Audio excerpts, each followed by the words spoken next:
on va se lancer. Bonjour à tous. Ravie de vous avoir parmi nous cet après-midi pour vous parler de canitourisme.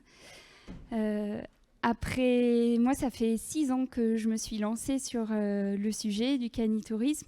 Il y a 6 ans, quand j'ai commencé à parler à différentes destinations et partenaires de canitourisme, on ne m'a pas trop pris au sérieux. Et du coup, je suis vraiment très contente d'être là avec vous aujourd'hui. Pas pour parler d'Emmène ton chien, mais surtout pour vous faire un retour d'expérience des destinations qui se sont lancées sur le sujet. Et on a 1 heure, ça risque d'être un petit peu court, mais j'espère qu'on va pouvoir vous présenter tout ce qui a été déjà fait, le pourquoi ces destinations se sont lancées, comment elles se sont lancées, quels résultats elles ont obtenus. Et pour ma part, moi, l'objectif de cet atelier, c'est de donner le déclic et de donner envie à d'autres destinations de se lancer parce qu'il y a des belles choses à faire. Simplement, je mets des guillemets, mais simplement, vous allez voir.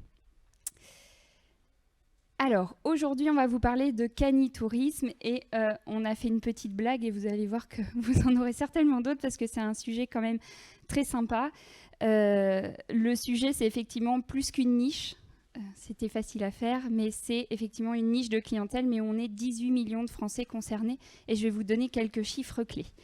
L'objectif de l'atelier aujourd'hui, c'est 3 points essentiels. Présenter le potentiel du marché et vous donner quelques chiffres pour vous montrer que c'est un sujet qui vaut le coup et qui a un vrai poids. Vous présenter aussi les démarches entreprises par plusieurs destinations et sans tabou, parce que c'est pas magique, c'est pas parce qu'on se dit qu'on se lance qu'on y arrive du premier coup, il y a des étapes et vous verrez que la Somme, avec Virginie qui est là à ma droite et Geoffroy qui représente le haut budget, pourront vous en parler et vous donner en détail leur parcours, leur expérience. Et dernier objectif pour moi, c'est ce que j'ai dit tout à l'heure, c'est de permettre à d'autres destinations d'avoir la puce à l'oreille, encore une petite blague, pour se lancer sur le sujet. Je vous l'avais dit, je ne sais pas si vous avez vu, mais dans le post LinkedIn que j'avais mis, je vous avais dit pas besoin de café pour l'atelier, on va... ça va être très sympa, j'espère. J'ai présenté en quelques mots Virginie et Geoffroy qui sont là avec moi en présentiel aujourd'hui. Et on a aussi Laetitia qui est directrice adjointe de l'Office de tourisme de Millau Grand Causse, qui n'a pas pu être là avec nous en présentiel, mais elle vous a quand même partagé son expérience et je lancerai une vidéo tout à l'heure. Et je laisse la main à Virginie pour se présenter. Donc, bonjour à tous, donc, je suis Virginie Knopp. Donc, ceux qui étaient là l'année dernière, vous avez pu me voir lors des Social Media Awards où j'ai pu présenter rapidement notre démarche Dog Friendly. Donc c'est quelque chose qu'on a initié en 2022. Donc là on est sur la 2e année avec des actions qui ont un peu évolué, donc je vous expliquerai tout ça après. Je m'occupe du marketing digital B2B, donc plutôt l'accompagnement des professionnels du tourisme. Mais dans mon parcours, j'ai aussi fait du B2C. On fait pas mal d'offres de services et en fait, on a vu que c'était une super opportunité de travailler sur ce sujet-là, du coup, en 2022. Donc moi, c'est Geoffroy de Fenouille. Bon, il y a la barbe qui est poussée entre-temps. Hein. C'est que je me suis pas rasé pendant 2 semaines, je suis désolé. C'est fait un peu comme le chien, voilà. C'est au poil, voilà. On fait des jeux de mots, vous avez le droit de rire ou pas rire, c'est pas grave. Donc je suis directeur de l'Office du tourisme du budget. Vous dites où c'est ? Bah, c'est entre Lyon et Genève. Voilà. Normalement, c'est 2 grosses villes constituent. Et donc, vous pouvez le voir à côté. Nous, on s'est lancé dans la démarche en 2022, sachant qu'avec Sophie, on avait déjà travaillé en 2019 ensemble sur un départ en Normandie. Et il y a le petit label à côté dont on vous parlera, qui est le premier office de tourisme labellisé Calidog, dont on vous parlera pour tout, que vous sachiez tout. Avant de se lancer, donc, on va faire l'atelier en 2 parties. Une première partie où vous allez m'entendre beaucoup moi, parce que je vais vous présenter le marché et ses potentiels, et une deuxième partie où vous allez entendre des retours d'expérience de destinations qui se sont lancées. Ah, petit problème technique.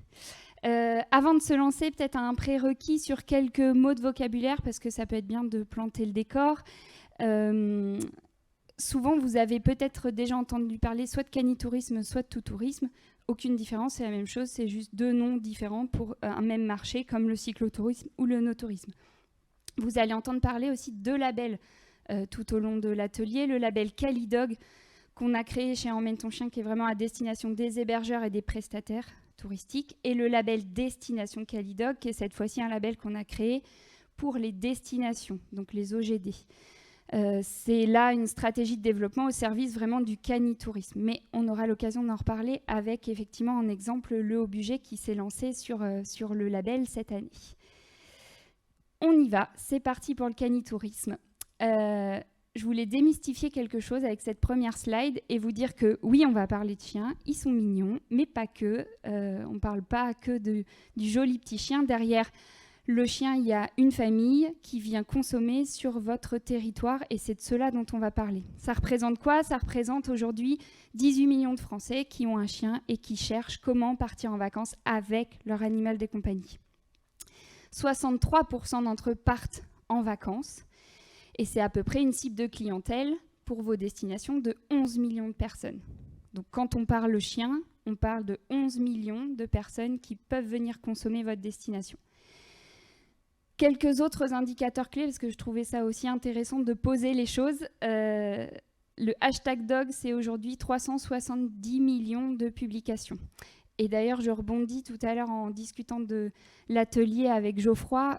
On a regardé sur un groupe Facebook c'était 150 000, 140 000, 150 000 abonnés. Le groupe, c'est Jamais sans mon chien. Donc, c'est des gens qui sont en attente et qui vont poser des questions sur qu'est-ce que je peux faire avec mon chien en vacances, en week-end, etc. Donc 140 000 personnes abonnées sur le groupe qui posent des questions, un peu qui lancent des bouteilles à la mer de qu'est-ce que je peux faire avec mon chien. Bah ouais, elle va toute seule.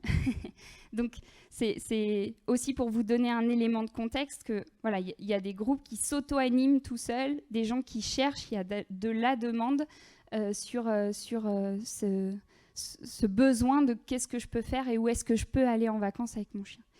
Les hashtags animaux de compagnie sont aussi les plus populaires. Donc c'est pareil, c'est du partage de photos, c'est du partage d'adresses, c'est du partage de conseils. Et aujourd'hui, pour vous donner aussi un élément contextuel sonnant et trébuchant, la pet industrie en France, c'est 18,5 milliards d'euros. Sachant que, pour vous donner quelques exemples, qu'est-ce que c'est que cette pet industrie? Il y a encore quelques années, on avait un paquet de croquettes. Quand vous alliez à Super U, vous aviez un petit bout de rayon. Aujourd'hui, vous avez le double rayon, plus la même chose sur le chat. Et aujourd'hui, à chaque fois qu'on invente la montre connectée qui vous dit combien de pas, ce que vous devez manger, si vous avez bien dormi, vous avez la même chose version chien. Chaque fois qu'on invente quelque chose, on fait la même chose pour le chien et c'est consommer, acheter. Donc la pet industrie, c'est quelque chose qui est en train d'exploser avec beaucoup de startups et beaucoup d'investisseurs qui se positionnent aussi. Petit point aussi important, c'est pas que des chiffres, c'est aussi remonter, c'est ce qu'on disait tout à l'heure avec le groupe Facebook, c'est qu'il y a aussi beaucoup le vacancier, le propriétaire de chien, chez nous on les appelait les waffers, il se pose beaucoup de questions. La preuve sur Google, quand on commence à taper quelques mots-clés, vous voyez toute la liste de questions qui arrive et que le vacancier avec chien va se poser. Je voulais aussi vous donner quelques informations de contexte, parce que là, on a parlé des 18 millions de Français, ok, mais quid des autres destinations? Quid des autres pays? C'est 44% en Angleterre qui ont un chien, 43% des Allemands qui ont un chien, 42% des Espagnols, et ainsi de suite.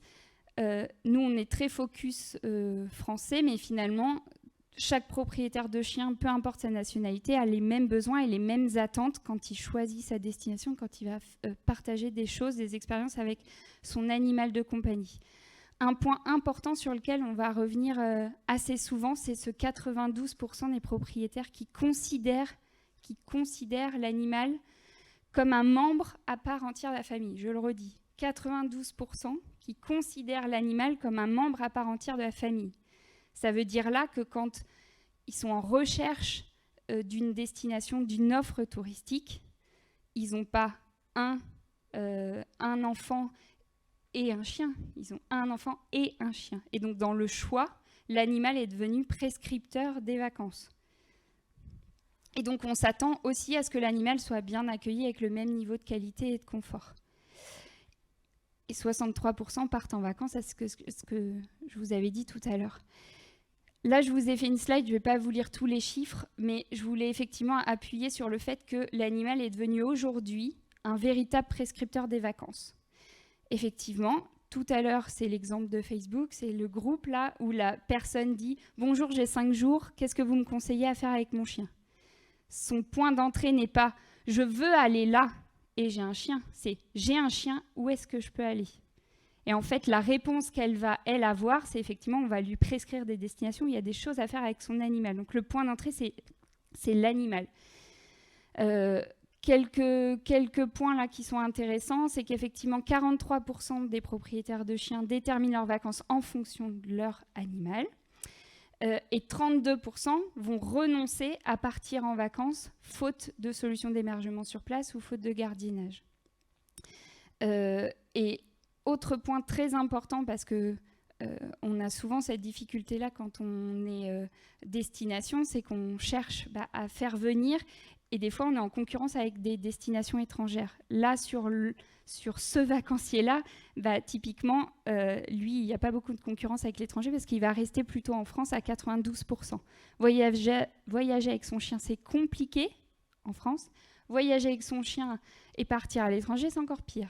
Donc, en fait, il reste. Il n'y a pas besoin d'aller faire de campagne de promotion supplémentaire. Ceux-là, ils sont déjà acquis et ils resteront chez vous. Quelques points importants aussi sur leurs attentes. C'est qui ces vacanciers avec chien ? Aujourd'hui, c'est la famille lambda qui a un chien, des enfants. Mais c'est aussi, et ça c'est très important, et pour le coup, c'est des clients qui vont vous plaire, c'est que c'est le couple de seniors qui va reconstituer sa famille autour du chien et le couple de jeunes qui va constituer sa première famille autour du chien. Et ceux-là, a priori, voyagent plutôt en hors-saison. Et c'est plutôt en hors-saison que souvent, vous avez des besoins pour remplir vos destinations. Donc ces deux-là, c'est des clients en or qui peuvent être facilement... à qui vous pouvez facilement plaire, et vous allez voir qu'on va vous donner des exemples aussi tout à l'heure de qu'est-ce qu'on peut faire pour améliorer l'expérience. Et eux, ce qu'ils cherchent, c'est quelque chose de très basique. C'est de l'accueil. Un accueil chaleureux, vous voyez, à 77,7%. C'est-à-dire que c'est un client, pour le capter, vous n'avez pas besoin de faire des investissements de dingue sur la destination, c'est simplement d'améliorer votre accueil et de mieux identifier et référencer votre offre. En fait, eux, ce qu'ils attendent, c'est... Je vais vous donner un exemple qui est un peu... vous allez me dire c'est une généralité, Sophie, peut-être. Mais en fait, je vous donne l'exemple. Celui qui a un chien, je ne sais pas... Qui a un chien dans la salle ? Ah, voilà. Et bien, alors, a priori, sauf si vous avez un petit qui tient dans le sac à main, si ce n'est pas le cas, vous passez vos vacances à dire « Excusez-moi, est-ce que je peux rentrer là ? Excusez-moi, est-ce que je peux manger là ? Excusez-moi, est-ce que je peux visiter ? Ah non, je suis obligée de rester dans le jardin. Ah, ok, dans les châteaux, par exemple, on a le droit de rentrer, mais on peut rester et que visiter le jardin. Bon, c'est cool, mais en fait, c'est pas ce qu'on vient voir dans un château. Et donc, en leur proposant une expérience, en identifiant mieux l'offre, en fait, on répond clairement à l'attente qui est simplement d'être bien accueilli. Pas forcément d'avoir une piscine à balles et un sauna pour chiens et des cours de massage et je ne sais quoi. C'est pas ça leurs attentes. C'est juste d'arrêter de s'excuser et d'être considérés. C'est-à-dire que quand ils arrivent quelque part, on leur dit bonjour et on considère toute la famille, qu'elle ait 2 ou 4 pattes. Et ça, déjà, finalement, le niveau d'attente, il en est que là. Et effectivement, on peut avoir des services et des aménagements assez simples en termes d'investissement qui va être de l'ordre de la gamelle, du panier, des petites choses. Je mets des guillemets sur petites, mais ce que je veux dire, c'est qu'en termes d'aménagement et d'investissement, ça reste simple dans le geste. Leurs attentes aussi, elles se voient et elles se... En fait, si c'est mal comblé, cette attente-là, on se retrouve vite avec des campagnes de communication polluées, avec des messages qui... Et Virginie, tu veux témoigner ? Oui, donc effectivement, en fait, dans notre rôle d'accompagnement des acteurs, on crée aussi des publicités Facebook pour certains professionnels. Et là, en l'occurrence, c'était le cas d'un camping en vallée de la Haute-Somme. Ce camping-là, finalement, alors c'est un peu compliqué parce que finalement, il accepte les chiens sur ses emplacements, mais pas dans ses locatifs. Donc en termes d'affichage, déjà, c'est un peu compliqué sur le site web. Là, on lui a lancé une campagne du coup pour ses locatifs sur du hors-saison. Sauf qu'en fait, du coup, quand les clients allaient voir sur l'offre, ils ont vu que les chiens n'étaient pas acceptés. Et là, clairement, dans les commentaires, c'était « pas de chien, donc je zappe, j'ai un petit chien que je ne laisse jamais ». Et en fait, ça a été, y a eu énormément de commentaires là-dessus avec des gens qui réagissent. Et ça, c'est des choses qu'on voit très fréquemment. On mène également d'autres campagnes aujourd'hui pour des gîtes. Aujourd'hui, le critère d'office avec ma collègue du service réservation, c'est tu me donnes des gîtes mais qui acceptent les chiens. Moi, je ne veux pas me prendre de scud derrière. Donc, en fait, c'est le critère. Donc, je vais choisir 5 gîtes, mais des gîtes qui acceptent les chiens.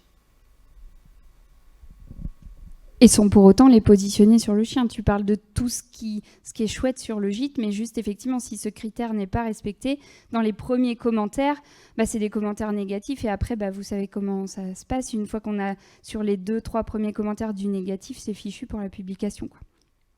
On a eu le même cas, chez nous, d'un camping où le camping n'acceptait que des chiens de moins de 10 kilos. Pareil, en fait, ça a réagi tout de suite. En fait, les gens sont en attente d'être enfin considérés. Et sur Facebook et sur les réseaux sociaux, c'est facile de râler. Et là, ça ressort direct, en fait. Les gens, tout de suite, vont réagir et mettre des commentaires négatifs. Donc, il y a une attente forte qui vient polluer des campagnes qui ne sont pas à destination des propriétaires de chiens. Mais du coup, voilà, les gens réclament, en fait. Je voulais vous donner aussi quelques infos sur qu'est-ce qui se passe chez Booking, qui est quand même un gros qu'on ne peut pas ignorer. Et aussi vous montrer qu'eux aussi ont flairé la tendance et qu'eux aussi, du coup, ont identifié qu'il se passait des choses. La preuve, le 3e filtre le plus utilisé chez Booking aujourd'hui, c'est le animaux acceptés. Ils ont mené en fait une étude en 2020 pendant le Covid. Et donc, je pense que ces chiffres-là sont même un petit peu biaisés parce que l'effet Covid a fait aussi que l'animal de compagnie, c'était un peu le héros qu'on avait au quotidien avec nous. Et quand on est sorti du Covid, comme nous, notre niveau d'exigence a augmenté, le niveau d'exigence pour l'animal aussi. C'est-à-dire qu'on a voulu aussi amener son animal encore plus en vacances et partager encore plus l'expérience vacances avec lui. Donc, à l'époque, 55% déclaraient que l'animal de compagnie était aussi important que leurs enfants. Je relis. 55% déclarent que leur animal de compagnie est aussi important que leurs enfants. J'insiste sur ça, sur la considération de membres à part entière de la famille est aussi important que l'enfant, parce qu'aujourd'hui, le chien, je vous le dis là, il est là, dans animaux domestiques, entre équipement personnes handicapées et chambre familiale chez Booking. Mais chez vous, il est peut-être bien coincé entre Wi-Fi gratuit et barbecue à disposition. Sauf qu'il est considéré comme un membre à part entière de la famille. Et pour l'instant, il est traité dans la plupart des destinations comme une option. 49% sont d'ailleurs prêts à payer plus pour séjourner dans des endroits où ils sont mieux accueillis. Et Booking notait aussi qu'a priori, ils avaient de plus en plus d'hébergements qui acceptaient les chiens. Là, je tempère un petit peu là-dessus, parce que je pense que c'est une des difficultés que vous pourriez avoir, et en tout cas que les destinations avec qui on a travaillé ont eu, d'identifier et de lever les freins et les peurs des prestataires touristiques sur l'accueil des vacanciers avec chiens. Alors j'avais un petit peu révélé la suite du programme en vous disant que souvent le animal accepté ou OK chien, il était caché dans un tas d'options quand on prépare les vacances. Alors c'est une première possibilité, une première information, sauf que c'est pas du tout adapté à la demande. Tous ceux qui ont un chien ici le savent, mais ceux qui n'en ont pas, je vous fais la démonstration. Qu'est-ce que ça veut dire, ça ? Ça veut dire que moi, je prépare mes vacances, je vois un OK chien, super, je valide, je réserve. Parfait. En face, quand j'arrive, du coup, potentiellement, on va me dire, alors moi, j'ai un labrador noir, on va me dire, ah merde, mais c'est gros, mais c'était pas... Ouais, il y a des poils. Et en fait, derrière ce animaux accepté, le professionnel comme le touriste est frustré, parce qu'en fait, le professionnel, lui, peut-être qu'il veut accueillir que des petits et que au mois de janvier et que à poil blanc. Bon, c'est hyper restrictif, mais ça lui appartient. Mais du coup, dans animaux acceptés, il peut pas du tout le détailler, ça. Et le vacancier avec chien, lui, il coche, il paye, il va sur place, et en fait, il arrive, et la première expérience, le premier contact avec le territoire, la première expérience, c'est « Ah merde !» Eh ben, sympa les vacances, ça commence fort. Donc ce animaux accepté, c'est un premier filtre qu'elle mérite d'être là. Sauf qu'en fait, votre vacancier, lui, il va prendre son téléphone, il va prendre son mail et il va aller chercher de l'info pour s'assurer que, oui, c'est bien les conditions d'accueil qui lui vont pour valider son séjour. Donc le taux de transformation, là, il est hyper lent parce qu'il va falloir qu'il enquête qui comparent pour essayer de se rassurer et d'être sûr que on va bien accueillir son animal de compagnie, membre à part entière de sa famille. Et pour le coup, le professionnel, lui, il ne s'y retrouve pas non plus parce qu'il ne peut pas donner les règles du jeu et filtrer. Et en fait, vous avez même des vacanciers avec chiens qui, à force d'avoir des refus partout, se disent « Bon, bah allez hop, je valide, puis bah, le pro, l'hébergeur, bah, il fera avec, je viens avec mon chien et puis c'est tout. » Du coup, c'est un bon début, mais ce n'est pas adapté à la demande. Et ça ne marche ni pour l'un ni pour l'autre. Je vais conclure là un peu ma partie pour vous... donner aussi, j'aime bien dire ça, moi, sur le marché du chien. En fait, aujourd'hui, vous en avez déjà sur toutes vos destinations, des vacanciers qui viennent avec leur chien. Il y a deux façons de faire. Il y a soit on les subit, parce qu'en fait, ils viennent, mais on ne sait pas quoi en faire. Et puis, bah oui, on voit que le côté négatif de la déjection, des aboiements, de peu importe tout ce qu'on peut avoir en tête. Donc, il y a deux façons de faire. Soit on les subit et puis on râle, soit on les accueille et on en fait du coup des clients de la destination. Et comment on fait ça ? En identifiant son offre, en qualifiant son offre et en pouvant recommander effectivement des choses à faire aux vacanciers. Donc plutôt que de les subir et de les craindre, parce qu'ils sont mal connus et qu'on ne sait pas trop quoi en faire, vaut mieux travailler l'offre et les capter, parce que c'est des clients qui n'attendent que ça. Et vous allez voir avec les résultats qui sont déjà... que la somme et le haut budget ont eu, que finalement, avec ce travail, on a vite des clients qui sont super contents, qui parlent de la destination, qui potentiellement reviendront parce qu'ils sont presque aussi fidèles que leurs chiens. Et qu'avec un petit peu de travail, il y a moyen de renverser la tendance. Et puis, j'avais mis aussi une petite note pour faire un petit clin d'œil avec le tourisme durable, mais travailler sur le canitourisme, c'est aussi travailler sur les vacances pour tous et limiter les abandons, d'où la petite photo avec ce chien triste. J'ai perdu ma zapette. Je voulais aussi, pour finir cet état des lieux qui était très rapide sur le marché, mais vous donner quelques éléments de contexte sur... Quand même, il y a des initiatives en faveur du canitourisme qui se sont lancées et c'est plutôt chouette. Parce qu'il y a 6 ans, quand moi je me suis lancée, tout ça, ça n'existait pas. Donc, preuve que ça y est, ça commence à bouger, les lignes bougent. Il y a effectivement quelques offices de tourisme indépendants qui ont travaillé sur la cible, qui ont commencé à créer des guides, des offices aussi qui ont créé Tout Tourisme, qui est une distinction effectivement des offices quand l'office a fait des efforts effectivement pour mettre en valeur de l'offre dog friendly. Il y a aussi des comptes Insta en fait, c'est-à-dire des gens qui sont dans le besoin et qui ont créé eux-mêmes leur réponse et qui sur des comptes comme hashtag Tout Tourisme Normandie ou commence à récolter toute l'info des choses à faire, des activités, des lieux de balade, des partages en fait sur les réseaux sociaux. Il y a aussi des applis type annuaire ou site web comme Tourisme avec mon chien et Tweep qui recensent aussi de l'offre, alors là plutôt animaux acceptés, mais qui recensent de l'offre et qui valorisent de l'offre. Et ces fameux filtres qu'on a sur tous vos sites, chiens admis ou animaux, ou sur Booking ou sur d'autres plateformes.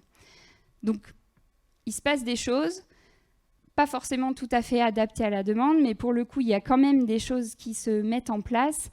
Et maintenant, j'aimerais bien qu'on puisse effectivement entendre ce qui s'est passé sur la somme, ce qui s'est passé dans le haut budget. Mais avant ça, je vais laisser la parole à Laetitia, qui est le premier office qu'on a accompagné. C'est en 2020 qu'elle s'est lancée, qu'elle a commencé à mener des actions sur le canitourisme. Et ça a été vraiment notre première destination pilote. Et après, je vous parlerai, c'est plutôt Virginie qui vous parlera de ce qui est fait à un niveau du coup département avec l'ADT, de Geoffroy qui, lui, a passé le pas d'être carrément labellisé Destination Calidog. Et je vous donnerai quelques exemples aussi de la Normandie qu'on a accompagné à l'échelle du coup, cette fois-ci, d'une région pour vous donner quelques éléments de ce qui a pu se passer sur leur territoire aussi. Allez, Laetitia, à toi. Bonjour à tous. Alors, désolée de ne pas être parmi vous aujourd'hui, mais vous êtes entre de très belles mains. Présentation express. Je m'appelle Laetitia, je suis directrice adjointe de l'Office de tourisme mis au Grand Cos, en Aveyron. au cœur du parc naturel régional des Grands Causses, avec des pépites comme les Gorges du Tarn, le Larzac, Roquefort, terre de trail, de rando, de canoë, de grimpe, bref, coché pour vos prochaines vacances. Alors, tout est parti d'un ressenti des équipes de l'Office de tourisme, de plus en plus de chiens à l'Office de tourisme. C'est moi qui ai fait des bêtises. J'ai voulu mettre plus fort, mais je vous ai coupé le truc.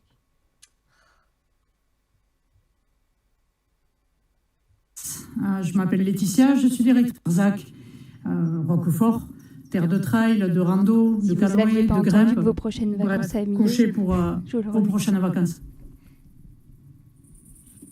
Alors, tout est parti d'un ressenti des équipes de l'Office de tourisme, de plus en plus de chiens à l'Office de tourisme, sur nos animations en ville, et un constat partagé, nos difficultés à renseigner et à anticiper les besoins et les attentes de cette cible, somme toute familiale, mis à part le critère chien admis sur le SIT, coché ou pas, sur quelle base, on ne savait pas trop. Et en parallèle, étant moi-même propriétaire d'un chien avec qui je voyage, je connais bien les galères d'accessibilité et surtout le nombre de fois où je n'ai pas consommé une destination comme j'aurais pu le faire, faute de prise en considération de mon chien.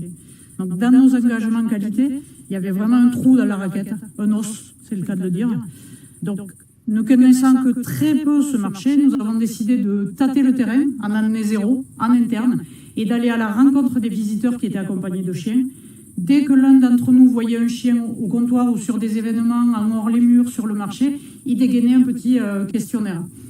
Et là, ça a été une première claque, puisque les attentes et les besoins étaient redondants et se résumaient surtout en 3 mots: information, accueil, partage. Pas d'équipement, pas d'investissement, juste du conseil, de la prise en considération et de l'expérience de se venir. Sauf que quand on a dit ça, on a quand même 3 des piliers de nos métiers en office de tourisme. Et là, on s'est dit, OK, il faut qu'on soit accompagné et qu'on perce un petit peu ce marché en expansion et qu'on progresse surtout dans la prise en charge de ses clients.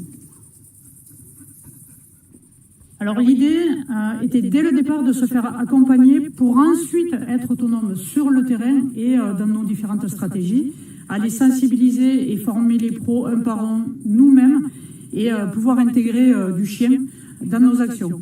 Il se trouve que le département de l'Aveyron s'intéressait également au tourisme canin. On a donc uni nos forces et nos motivations pour initier une démarche commune avec Millau Grand Cause Tourisme en poisson pilote.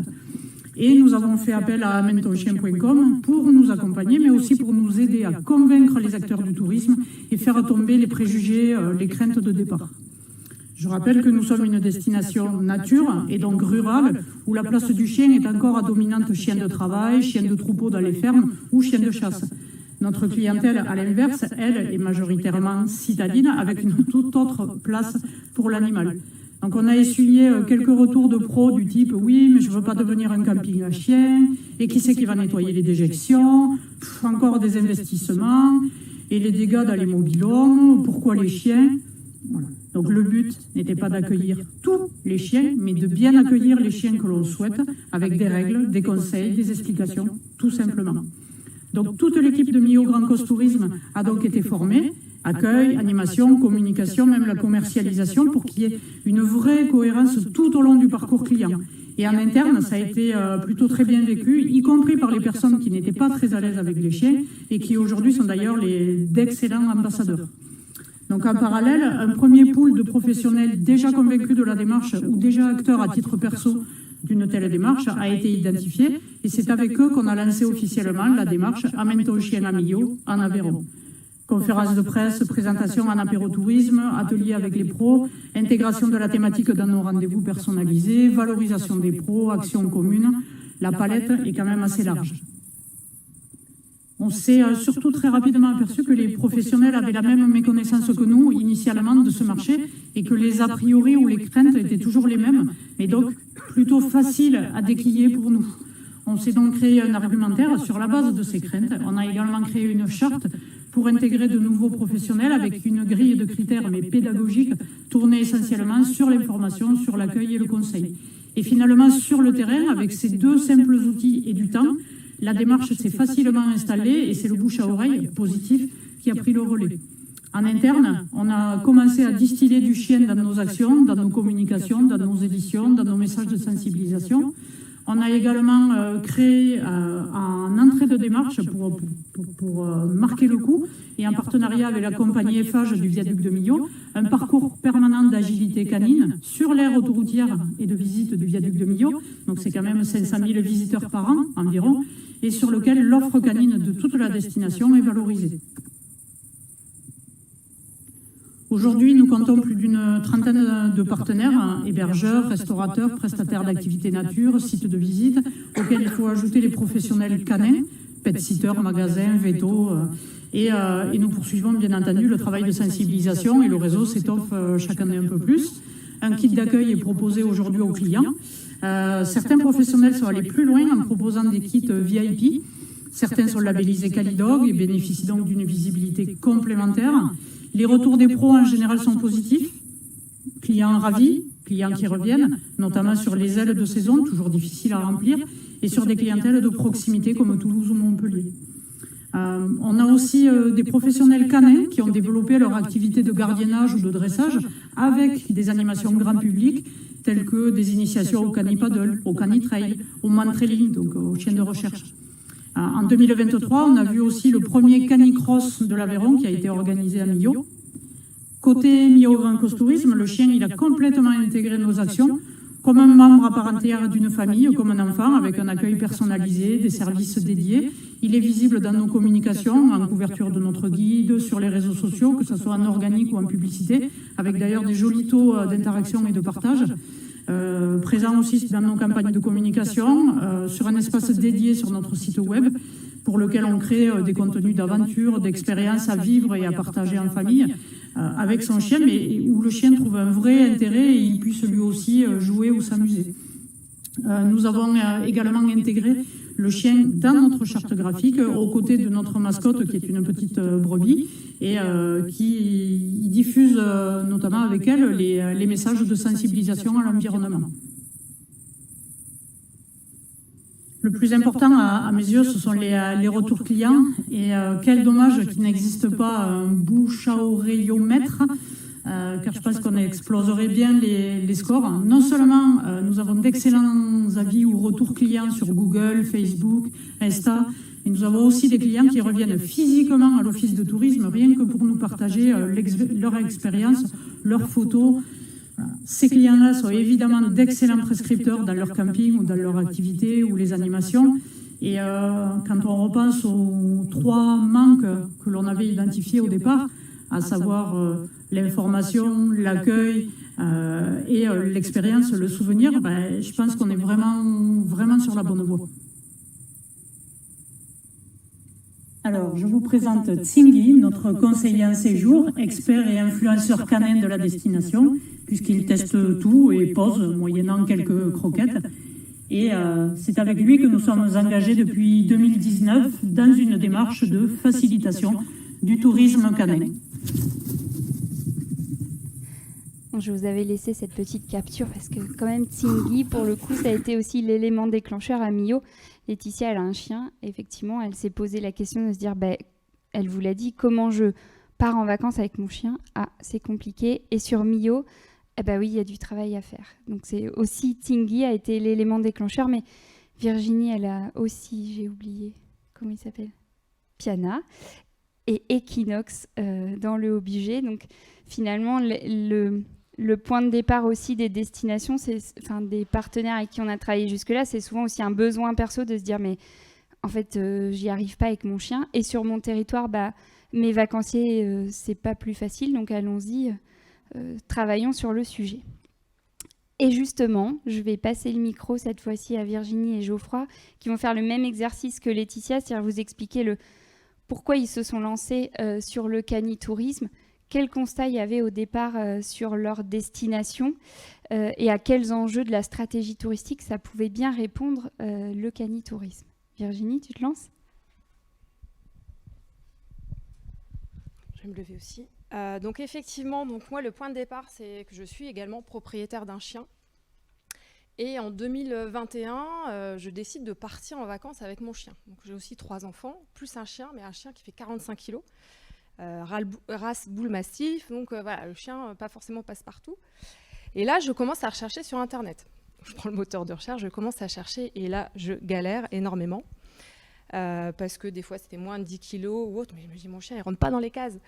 Et je suis tombée sur le site Emmène ton chien. Et là, je me suis dit, mais c'est super malin, en fait, ce qu'ils ont fait. Parce qu'ils arrivaient à me parler, moi, propriétaire de chien.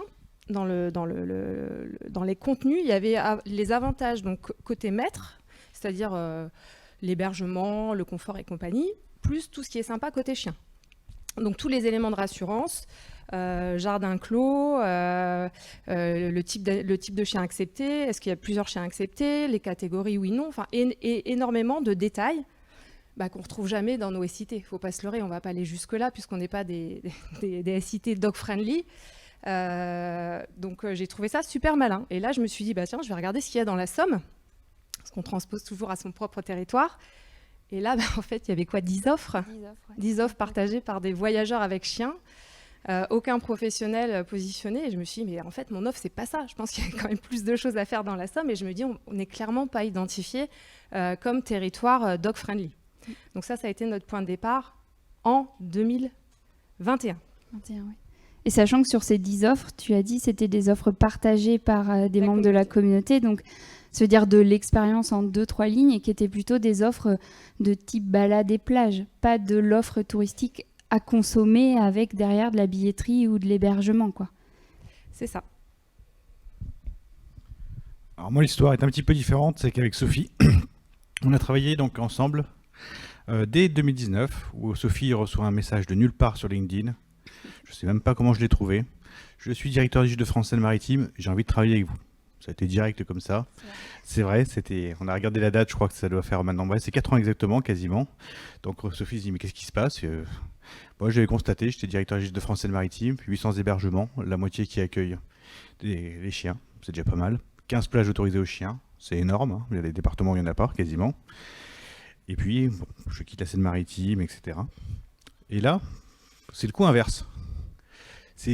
Je poste une photo de mon chien au bord du lac de Nantua, et c'est Sophie qui me dit, attends, t'as des lacs, t'as des montagnes, t'as des cascades, t'as des ruisseaux, mais pourquoi tu pars pas avec nous?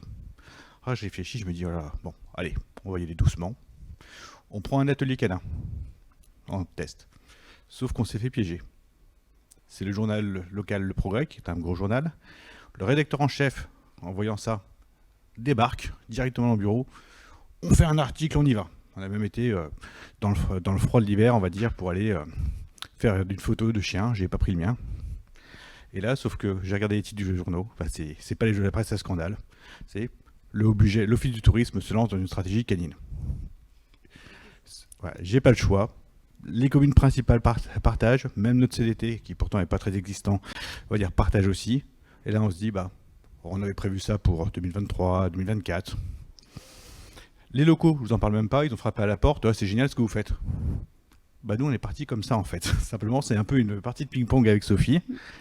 Et on s'est rendu compte que oui, il y avait une adhésion. Et les équipes, je vous en parle même pas. Ça a été, on y va. J'ai même pas eu besoin de convaincre. C'était complètement... pourtant, les propriétaires de chiens, on n'était que 3 sur 12. Donc ça a été directement une grosse adhésion. Donc nous, c'est un peu l'effet inverse. C'est quelquefois une petite anecdote, un article dans le journal, un élu qui voit, qui peut aussi motiver la destination et avoir vraiment un moteur derrière. Merci. Donc là, c'était le pourquoi. Et une fois ce constat, effectivement, que dans la Somme, quand on arrivait sur la carte du site emmènetonchien.com, c'était pas représentatif de l'offre. Une fois qu'il y avait eu effectivement la presse qui disait « ça y est, le haut budget se lance » et que il fallait y aller, en quoi se lancer dans le canitourisme, pour vous, ça répondait aux enjeux de la destination? Parce que, ok, il y avait un constat, mais une fois qu'on met les pieds dans le plat et qu'on se dit « ok, on fait comment pour mettre ça dans sa stratégie ?» et en quoi ça répond? Qu'est-ce qui vous a guidé? Donc effectivement, il y avait cette prise de conscience. Alors après, moi j'ai croisé ça aussi avec des constats qu'on faisait en interne, comme effectivement les commentaires qu'on pouvait avoir sur les campagnes qu'on menait sur les réseaux sociaux. Donc nous, au niveau d'un département, on a aussi un service réservation pour les gîtes. Donc en fait, j'ai des collègues aussi qui sont à la commercialisation. Et effectivement, mes collègues me disaient, en fait, on a beaucoup de demandes avec des chiens, mais on n'a pas assez d'offres derrière. Donc on a croisé avec pas mal de données aussi récoltées en interne. J'ai la chance aussi d'avoir un directeur qui a lui-même un chien. Donc ça aide, parce que du coup, il a été convaincu par la démarche. J'ai pris contact avec Sophie sur LinkedIn. LinkedIn, c'est un super réseau B2B. Mais entre le premier contact et effectivement le plan d'action qu'on a lancé, il s'est passé 9 ou 10 mois. Puisqu'au début, on s'est dit, allez, on y va à fond. Sophie, propose-nous un éventail de tout ce qu'on pourrait faire.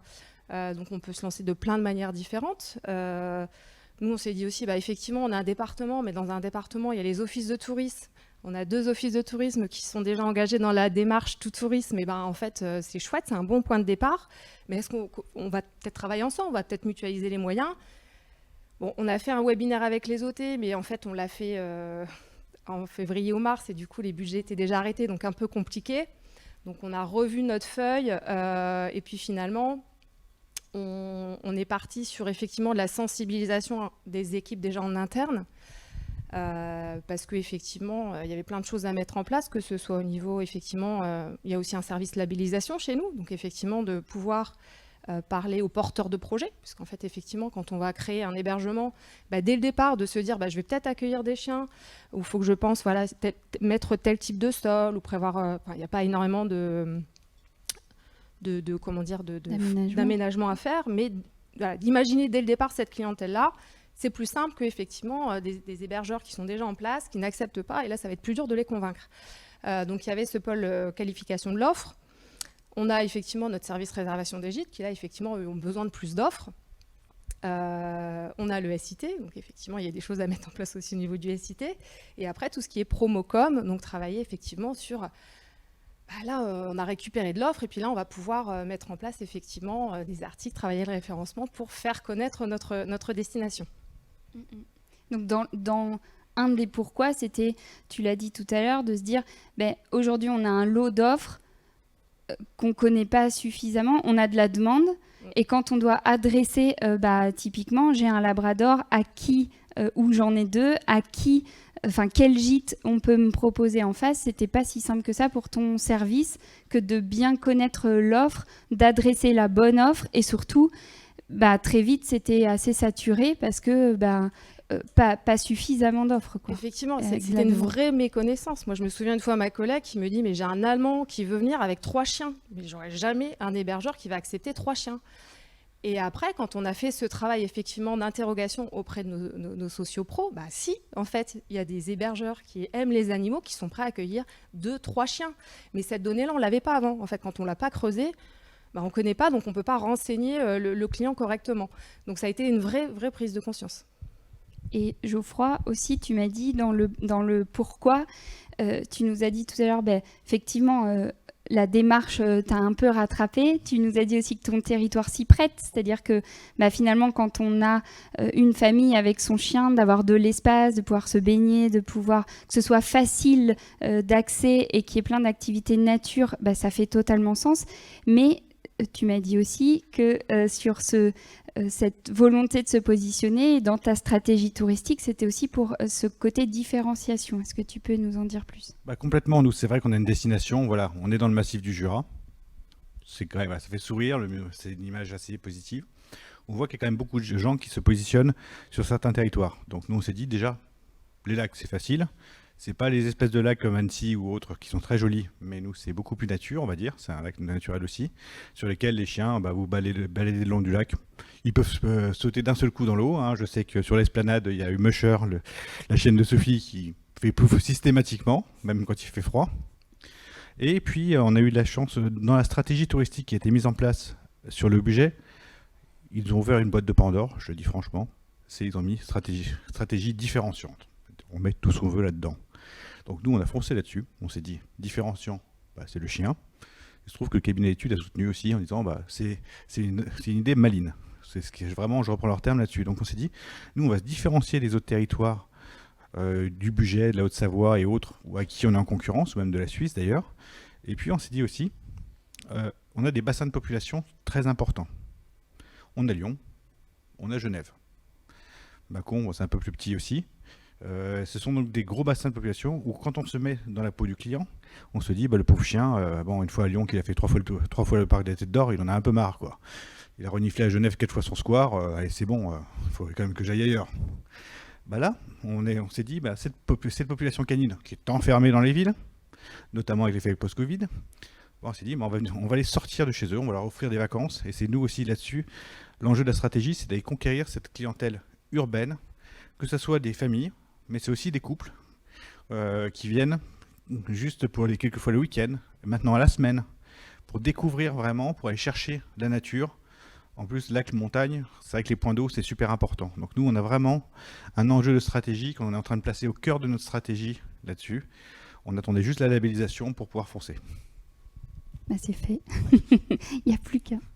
Je rajouterais juste sur Normandie Tourisme aussi, ils ont emboîté le pas sur le dog friendly pour pouvoir créer une offre affinitaire et donner une visibilité différente à la destination aussi. C'est-à-dire de se dire, aujourd'hui ma destination elle est connue pour des gros points forts et là on va aller travailler pareil sur cet objectif de différenciation, de pouvoir finalement promouvoir la destination un peu différemment et de manière plutôt innovante parce qu'en fait si vous regardez, je pense qu'on peut faire le test là dans la salle de se dire dans vos bases de données photos il y a combien de chiens, à combien de familles avec des chiens, c'est-à-dire que là aujourd'hui, et j'espère que ça éveillera aussi peut-être cette curiosité, mais regardez chez vous ce soir, si vous regardez la télé, regardez les spots publicitaires. Vous allez voir qu'à chaque fois qu'il y a une famille, peu importe ce qu'on veut vous vendre, une voiture, une assurance, un soda, si c'est à destination des familles, la famille elle a un chien et ou un chat, mais en priorité plutôt un chien. Donc l'idée là, c'est aussi de pouvoir créer des campagnes différenciantes et d'aller capter des nouveaux clients qui viennent sur du hors-saison, là où la réservation est toujours un petit peu plus dure à aller chercher. Est-ce que vous voulez ajouter quelque chose sur le pourquoi ? Alors, comment vous avez fait ? Donc effectivement, on a eu plusieurs mois de réflexion, d'aller-retour avec Sophie pour définir notre premier plan d'action pour l'année du coup 2022. Donc sur l'année 2022, on s'est dit là effectivement avant d'être affiché comme destination dog friendly, il faut qu'on ait l'offre qui va bien derrière. Donc on a mis en place un webinaire donc à destination des offices de tourisme, donc pour aussi leur expliquer donc comment on allait se lancer et aussi pour leur expliquer qu'ils pouvaient être aussi ressources puisque les offices de tourisme en fait pouvaient aussi nous amener. On a parlé beaucoup d'hébergement, mais en fait quand on va en vacances avec son chien, l'idée c'est pas de le laisser enfermer dans l'hébergement, c'est de faire des choses avec lui. Mais qu'est-ce que je fais ? Où je peux aller ? Donc effectivement, la nature c'est top. Donc nous, il y a effectivement toute la vallée de ça, mais on a aussi un bord de mer. Donc c'est chouette, mais ils veulent tous aller à la mer et avec le chien, franchement, c'est pas évident. Entre les plages acceptées en fonction des saisons, ça change d'une année sur l'autre.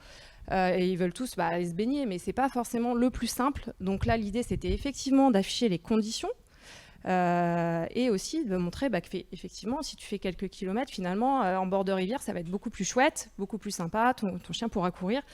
Donc essayer aussi de finalement mettre de l'offre partout sur le territoire. Donc c'était important aussi que tous les offices de tourisme du territoire puissent être associés et puissent contribuer, comprendre, afficher. Ça leur a donné aussi des idées. Du coup, moi je peux mettre en place une petite gamelle où je vais aussi considérer cette clientèle-là. Et c'était un peu l'objectif, qu'on aille tous dans le même sens. Après, on a fait aussi beaucoup de com B2B, donc auprès de nos sociopros. On a un rendez-vous annuel auprès de nos sociopros. C'est un mini-pot, nous c'est sur une demi-journée, mais on traite aussi de sujets d'actualité. Et là, Sophie est venue aussi pour faire un atelier concernant le canitourisme. Donc l'idée, c'était aussi de donner les clés à nos sociopros pour aussi déclencher des envies ou que les gens se disent tiens, moi je suis intéressée, comment on procède, comment on peut aller plus loin. Donc il y a toute cette démarche de sensibilisation des sociopros. Et après, on s'est dit, nous on va tester, on a un service Resa. On va mettre en place 5 offres sur la plateforme, 5 gîtes. On teste avec 5 gîtes. En fait, on se lançait un peu dans l'inconnu. On ne savait pas quels résultats on allait pouvoir avoir. Mais on s'est dit, on teste avec 5 gîtes, financés par notre service Resa. Et on va mesurer en fin d'année. Et en fait, effectivement, au bout d'1 an, on s'est rendu compte que pourtant on s'y est pris quand même assez tard. Je crois que c'était avril, quelque chose comme ça. La saison était déjà bien lancée. Donc à rappeler quand même que la plateforme Emmène ton chien, c'est pas une plateforme de commercialisation. C'est-à-dire qu'en fait, il y a une offre, il y a du contenu rédactionnel, et pour la transaction, la commercialisation, ça se fait sur son propre site web. Donc en fait, on change de site. Donc attention aussi, quand on change de site, il faut retrouver aussi des éléments de rassurance. Donc il y avait tout ce travail-là aussi à faire sur nos propres pages d'atterrissage, pour que le client puisse retrouver des éléments de rassurance et que derrière, il clique et qu'il réserve. Parce que finalement, si on lui parle du chien, il arrive sur une plateforme où là, finalement, le chien est complètement occulté, on perd tout le bénéfice du travail qu'on a fait en amont. Donc, on a fait tout ce travail-là également. Qu'est-ce que j'ai oublié, Sophie ?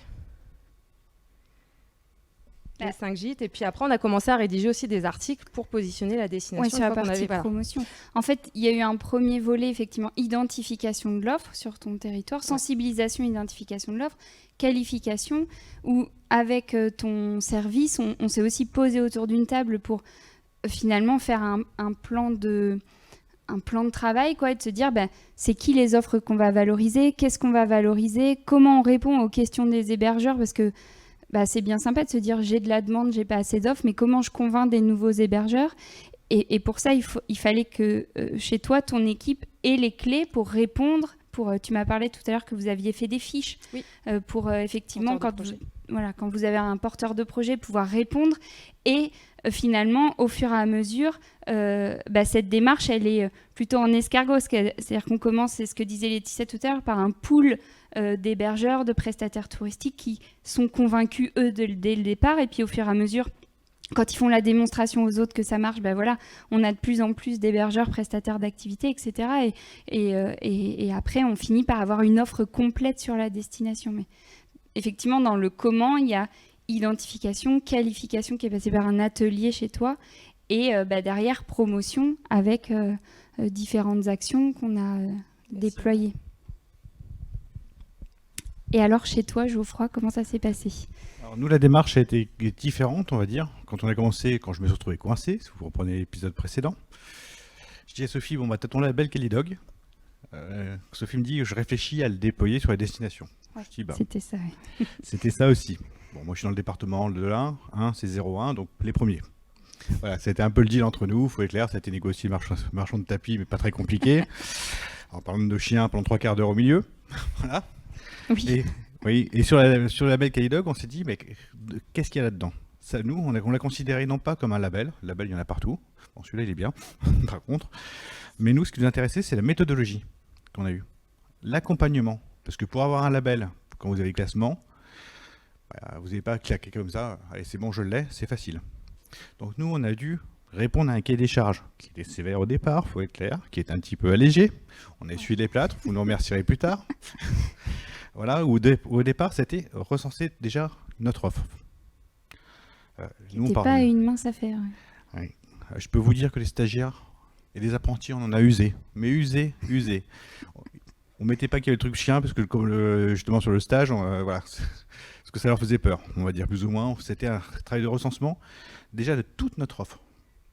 Il y a l'hébergement, il y a les sites touristiques. Et imaginez le département de l'Ain qui reçoit un mail d'une stagiaire de tourisme Dieu Budget qui lui dit comment ça se passe pour les chiens sur vos espaces naturels sensibles. Grand blanc pour eux. Ils ont dû fouiller, les pauvres. Alors vraiment fouiller. On a dû recenser. Les mairies ont reçu aussi leurs petits cadeaux aussi. C'était vos distributeurs à sachets à déjection canine. Qu'est-ce que c'est ? Là, c'était pareil. C'était bon, ils ont joué le jeu quand même. Ils n'ont pas eu trop le besoin. Et de toute façon, il y a une mairie qui était coincée, ils nous avaient encouragés. Donc maintenant, il fallait qu'ils assument aussi. Donc on a dû recenser toute cette offre de sites, d'hébergement, d'activités, tout ça. On a dû former le personnel aussi. Sophie est intervenue chez nous, parce que vous vous retrouvez face à quelqu'un qui a un chien. Déjà, le réflexe, c'est on le laisse un peu dehors, quoi. On n'ose pas trop. Nous, on a mis une grosse affiche, pourtant, il le laisse quand même dehors. Quelquefois, moi, je le vois depuis mon bureau, je descends comme une furie, et vous rentrez votre chien, il n'y a pas de problème. C'est ça aussi, une formation du personnel, parce que c'est une clientèle particulière. Comme l'a dit Sophie, c'est un membre à part entière de la famille.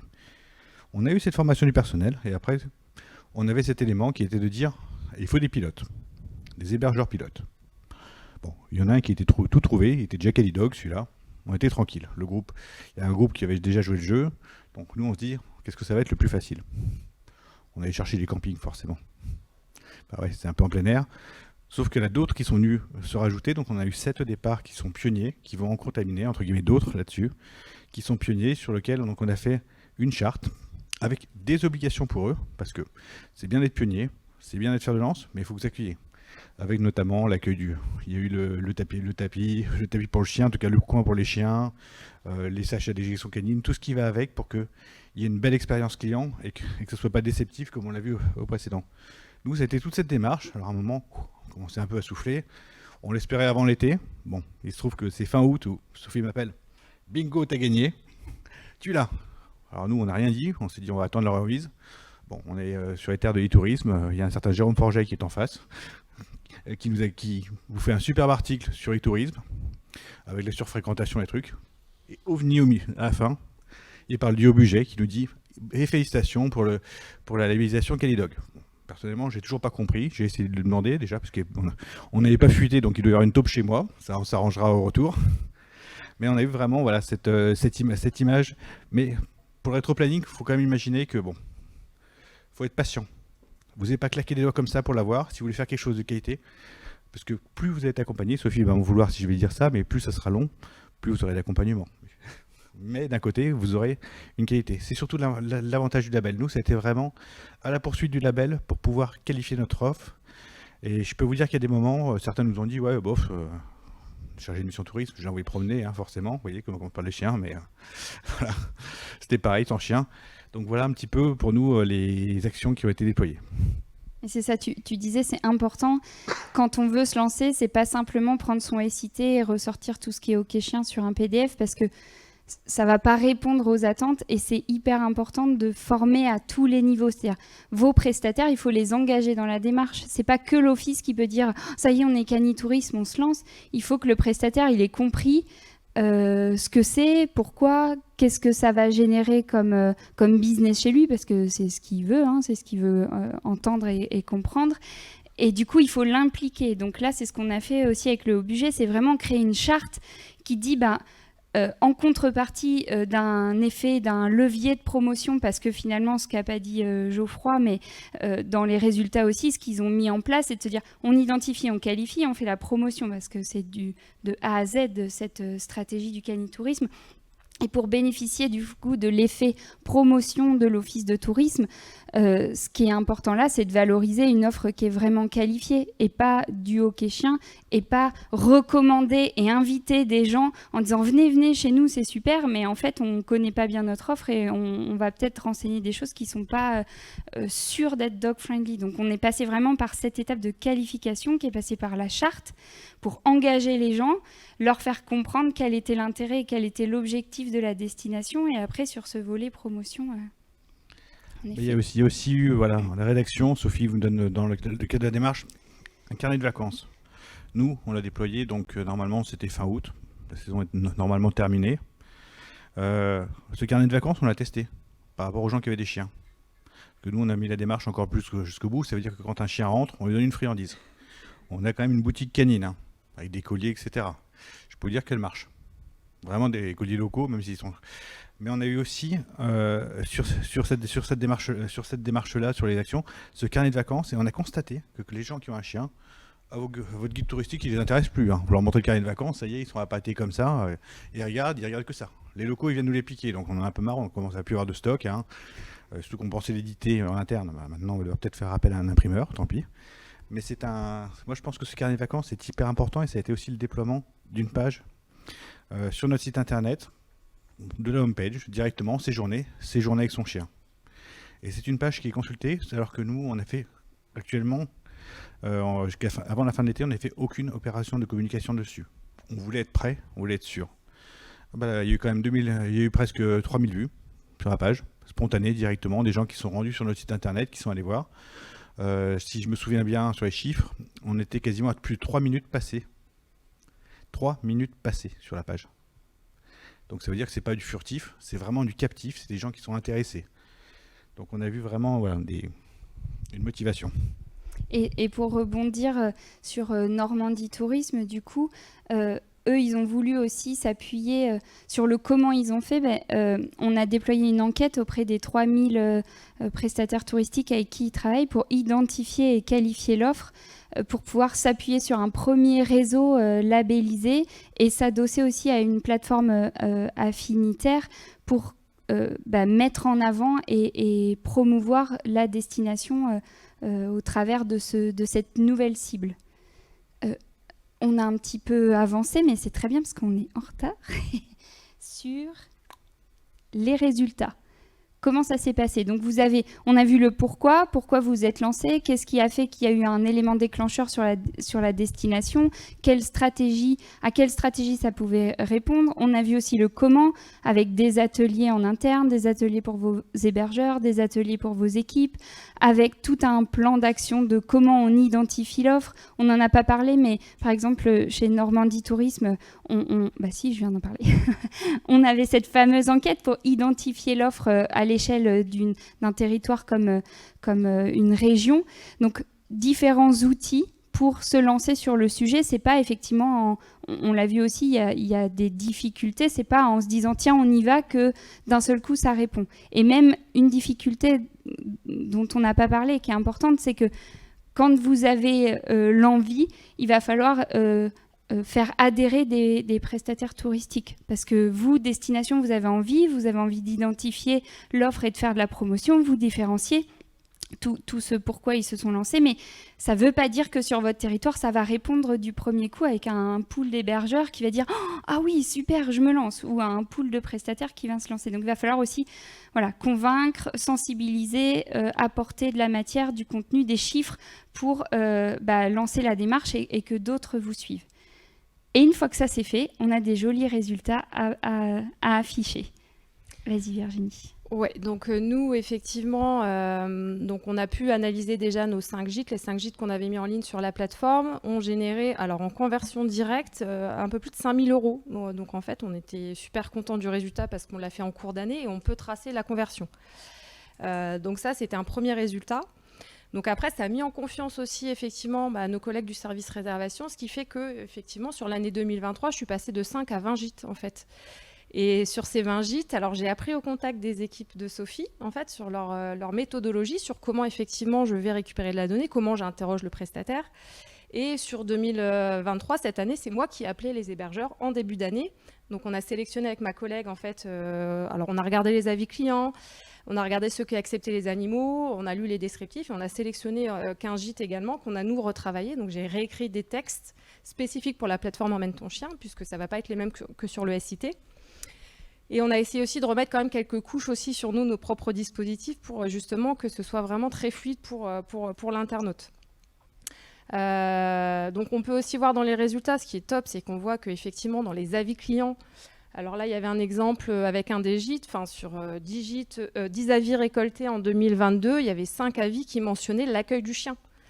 On a également proposé à nos hébergeurs des petits kits d'accueil, donc on en a pas mal parlé, donc ce petit geste d'accueil. Donc en fait, il y avait un tarif préférentiel pour effectivement, on avait sélectionné ce kit-là, donc avec la petite gamelle pliable, la petite friandise, le petit sac de déjection biodégradable.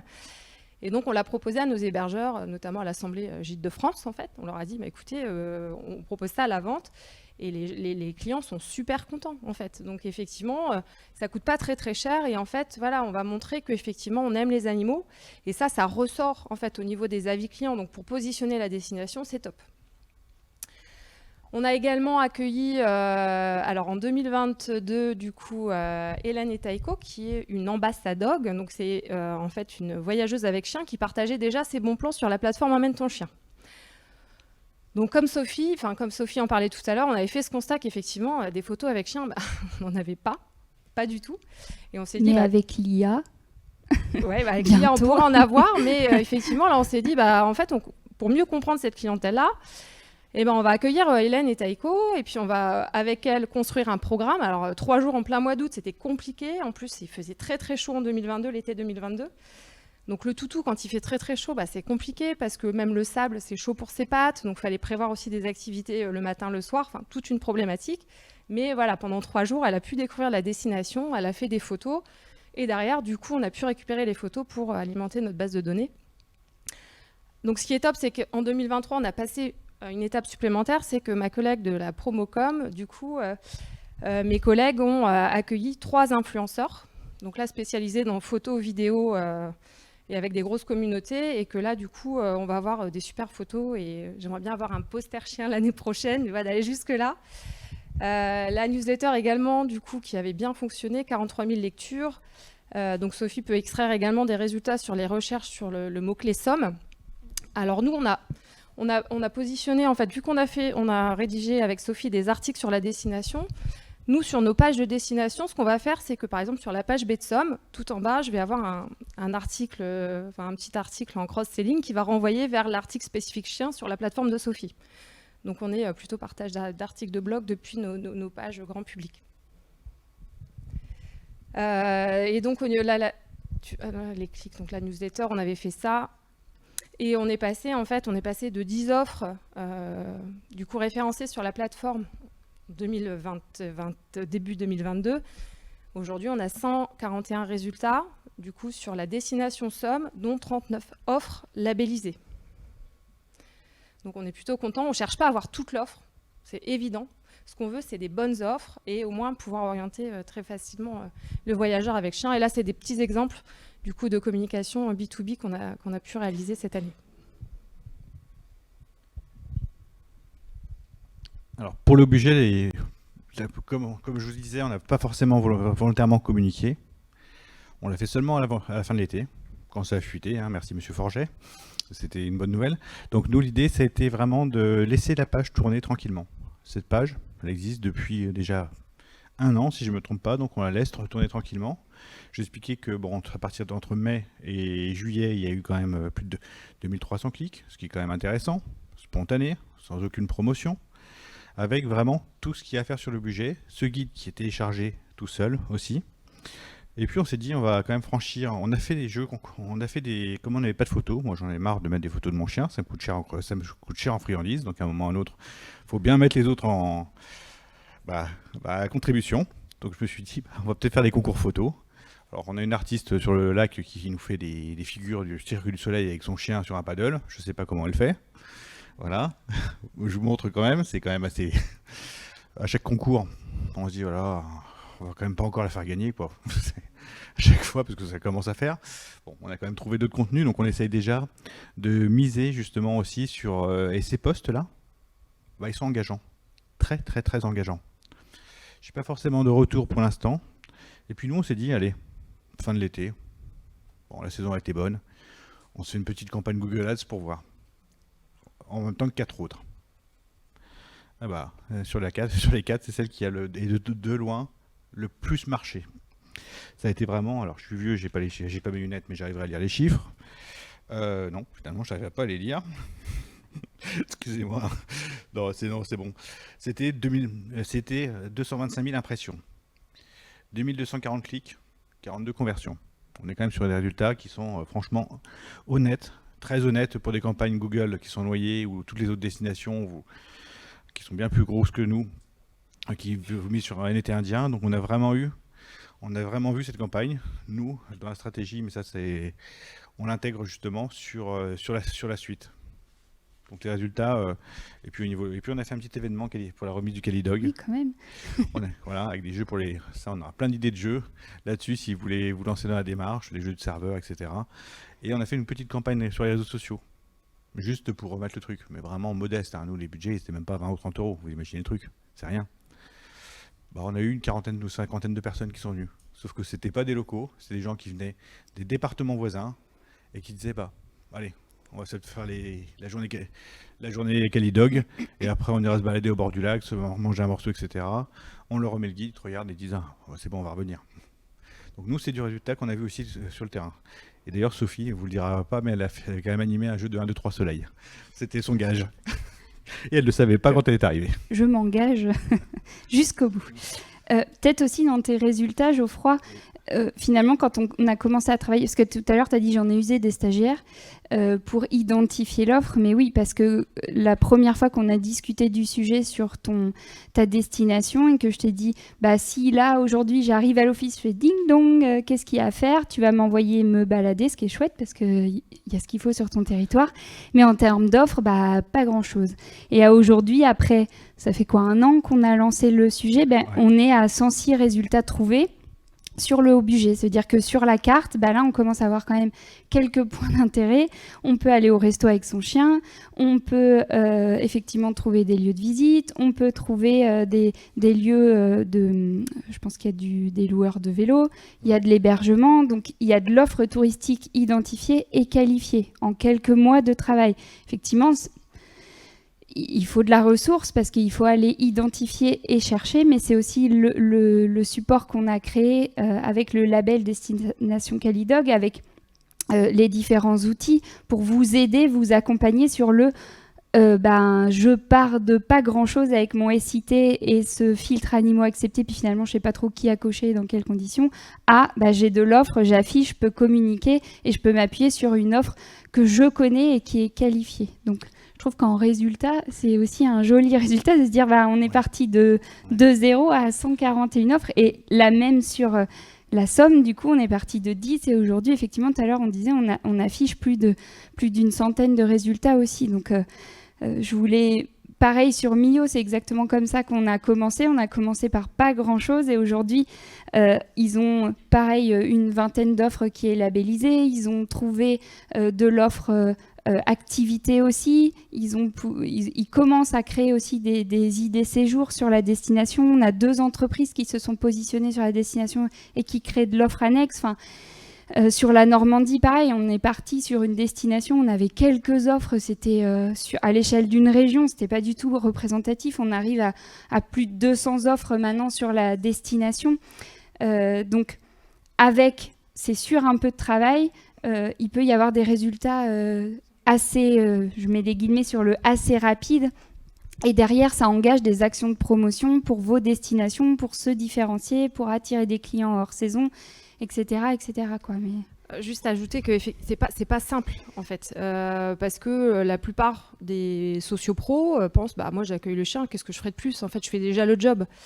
Donc il y a tout un travail quand même effectivement d'en parler super souvent en fait pour que ça rentre vraiment dans les mœurs et qu'ils se disent tiens, il y a peut-être quelque chose à faire, parce que quand on creuse avec eux, ok, t'accueilles les chiens, en fait c'est même pas dans les infos pratiques de ton site web. Donc en fait, il y a énormément de travail à faire, de sensibilisation. Et bon, nous, je vois cette année, on a essayé, on s'est dit, en fait, dans la Somme, il y a beaucoup de campings, on n'en avait pas beaucoup sur la plateforme. On a essayé de travailler aussi, de faire des interventions, de travailler avec les fédérations et autres, d'essayer aussi de trouver les têtes de réseau. Bon. Je pense qu'on vous a présenté dans les grandes lignes tout ce qu'on voulait vous dire.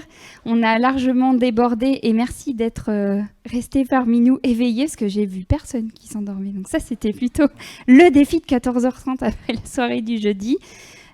J'espère que ça a donné envie à certaines destinations. Ah, il y a des questions, j'adore.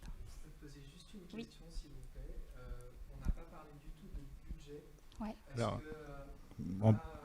c'est quoi la fourchette? Quel budget moyen, Ouais, je voulais savoir donc par rapport au budget, donc, parce qu'on a vu qu'il y avait des OT qui s'étaient engagés entre guillemets par eux-mêmes, d'autres qui ont suivi un accompagnement. Voilà, ça peut aller de combien à combien entre guillemets. On a parlé par exemple du kit. Et il y a une chose dont on n'a pas parlé, je pense que c'est peut-être fait, mais j'ai un chien, je viens de le préciser.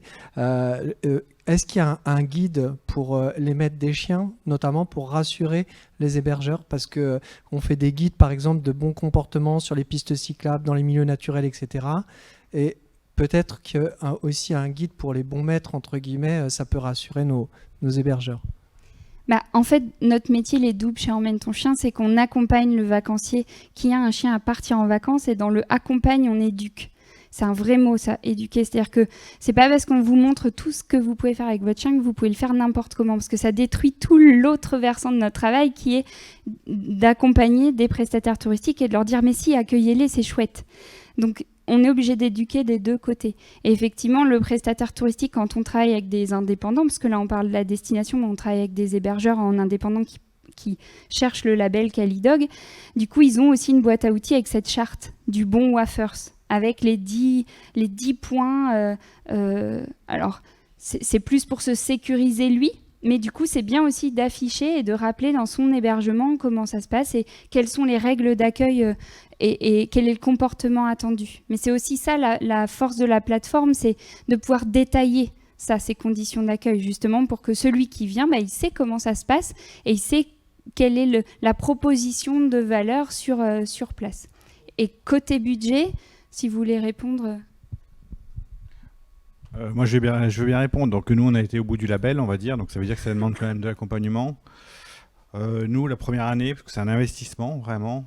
Si je ne me trompe pas, Sophie, on était sur 6 500 €, mais il y avait la formation des salariés. Il y avait l'atelier canin. Il y avait tout l'accompagnement. Il y avait la communication. En gros, moi, je ne me suis pas ennuyé. J'ai pris un kit tout compris. Voilà, c'était complètement tout compris.